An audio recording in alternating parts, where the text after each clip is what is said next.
Good morning, everyone. I'm Yin from East China Normal University. Today, I will present our research titled "How much coral reef dissolution could ocean acidification cause by the end of the century?" This report consists of 4 sections: impacts of ocean acidification on coral reefs, our research, key findings, and prospects for future coral protection strategies. Since the pre-industrial era, global surface pH has decreased by 0.1, with projections suggesting a further decline of 0.3 to 0.4 by the end of the century. This pH shift changes seawater chemistry, critically threatening marine calcifying organisms, particularly coral reefs. A recent study indicates that coral reef will transition to net dissolving before the end of the century, and sediment dissolution rate can be quantified through this equation, and omega is originate saturation state. Notably, the increased dissolution rates are driven solely by changes in oiling seawater chemistry and are independent of sedimentary properties. That research focuses on reef sediments, as shown in this figure. This is because carbonate sediments show more time, greater OA sensitivity than living corals, and sediments cover up to more than 95% of reef areas. Therefore, sediment dissolution is equally critical for future corals. In this work, we aim to further explore 2 questions. If global coral reef will transition to net dissolving before the end of the century. Question 1, which regions coral reef will be the last to undergo dissolution? Question 2, how much coral reef dissolution could OA cause? Now, I will introduce how the 2 questions were solved. To evaluate coral reef dissolution at the global scale, we first need to know 2 basic things. How many coral reefs exist globally and where are they located? In our study, this information comes from the Island Coral Atlas.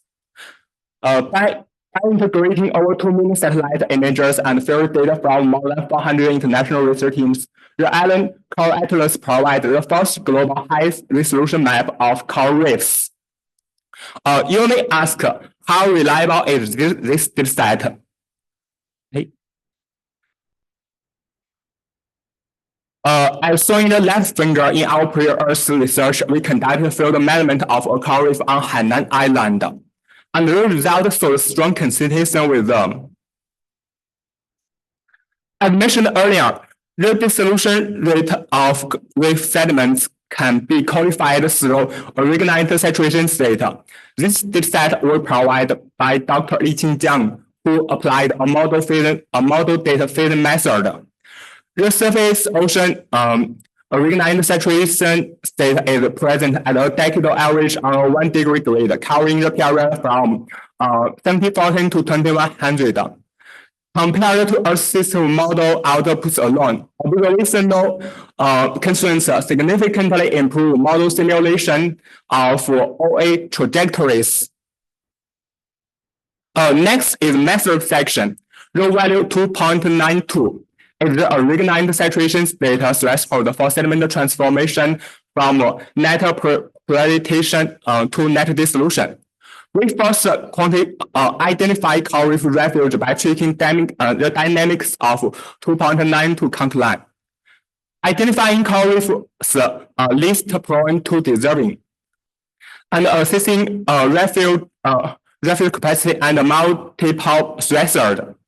Second, we check changes in reef dissolution areas by calculating coral reef area beyond the 2.92 count line and comparing area variations across prediction scenarios. Here, I will show how to calculate coral dissolution mass. Step 1, calculate the dissolution rate. Step 1, quantify dissolution mass of individual reef. Finally, sum the dissolution mass of all reefs in the dissolution state. During coral reef dissolution, 1 mole of calcium carbonate reacts with 1 mole of carbon dioxide. The mass of carbon dioxide observed by this progress can be calculated based on the ratio of their mole masses. Our results indicate that by the end of the century, less than 2% of global coral reefs will be in a net dissolution state, and low emission scenarios, about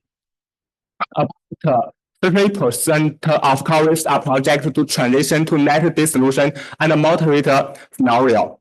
Under high emission scenarios, nearly all coral reefs are projected to reach net dissolution.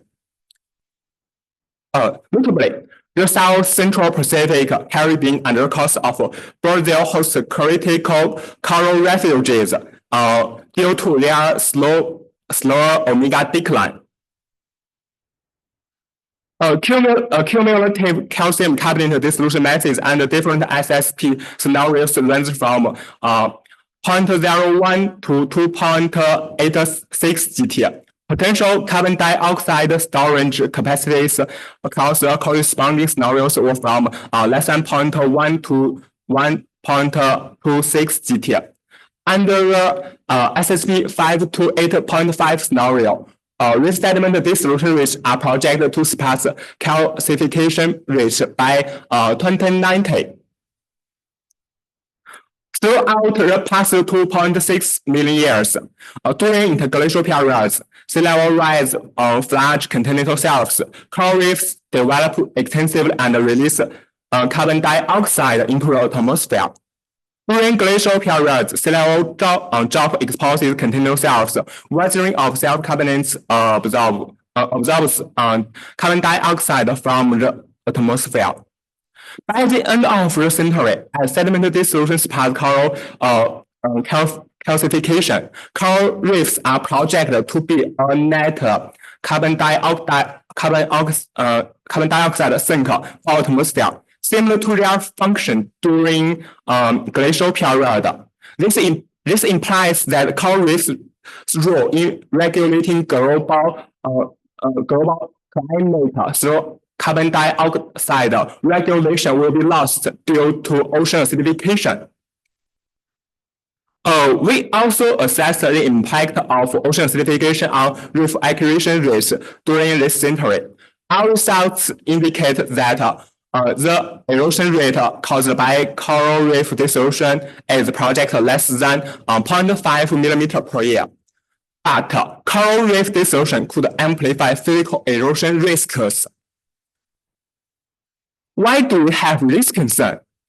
The polysympathetic coral reefs of eastern tropical Pacific offer potential insights into reef development in a high carbon dioxide world. Those reefs exhibit little or no symmetry within their sedimentary structures, with their fragile frameworks maintained by surface encrusting organism growth. In the final section of this talk, we propose a coral protection strategy against ocean acidification, which is constructing artificial coral refuge. In tropical and subtropical regions, seagrass usually develop on coral reefs. Seagrass can enhance coral reef dissolution through metabolic processes, releasing bicarbonate into seawater. This evaluates alkalinity, thereby enhancing local capacity to buffer effects of ocean acidification. Inspired by this phenomenon, we plan to artificially restore seagrass in some semi-closed water to reduce the impact of future ocean acidification. The principle of this strategy is to ensure the survival of coral population by strategically consuming reef-derived calcium carbonate accumulated over past several years. Given that global ocean acidification may be unavoidable, constructing artificial reef refuge may serve as a critical coral protection strategy. Okay. This concludes my presentation. Thank you.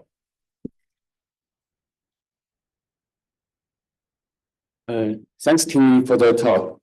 Are there any questions in the room? Yeah, please.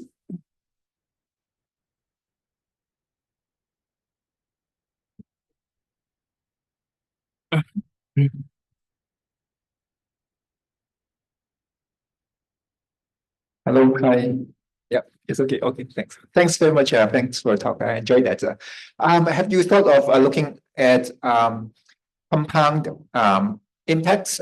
So I think a lot of the study also shows that warming and acidifications have a compound impacts on coral reefs, for example, and we know that coral reefs are already facing immediate impact from heat waves and warming. So I'm just wondering whether you are also thinking about looking at the interactions between temperature and ocean acidification and how that would affect your results.